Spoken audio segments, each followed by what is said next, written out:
And early mathematical models built on these assumptions, or a little bit toned down assumptions, but still making astronomical predictions about tens of millions of people dying around the world, 50 million people, 2.5 million people in the US, which of course would be a catastrophe that we had never witnessed before.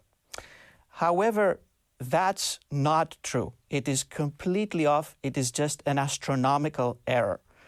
And over the last several weeks, we have started accumulating data that show that indeed there is an iceberg, and we were just seeing the tip of the iceberg.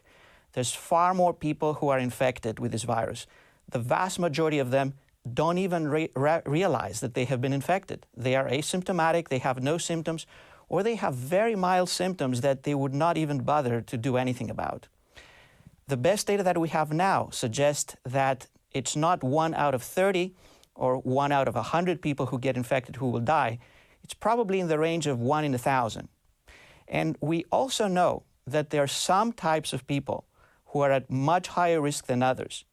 Most of the population has minimal risk. It's in the range of dying while you're driving from home to work and back. However, very elderly individuals, people who have severe underlying diseases, in the hospital in particular, or in nursing homes, there are settings and people who are at very high risk. And these settings and these people we need to protect fiercely and do the best and save lives. However, the original expectation that we would be seeing tens of millions of dying individuals, that's not happening. Now, I'm not a mathematician. I'm a constitutional lawyer, and there's a big gap between the two. You say 1 in 1,000. You're saying well under 1%. Is that 1/10 of 1% of the population that actually has the virus will pass away as a result of the virus or in connection to the virus?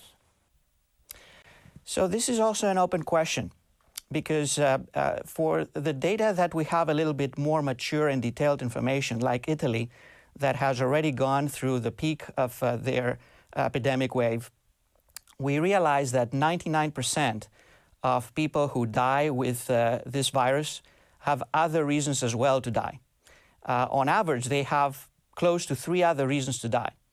On average, they're 80 years old with other comorbidities, as we say, and there's quite some debate on whether these people would have died anyhow, if not immediately, perhaps in a few days or a few weeks or a few months.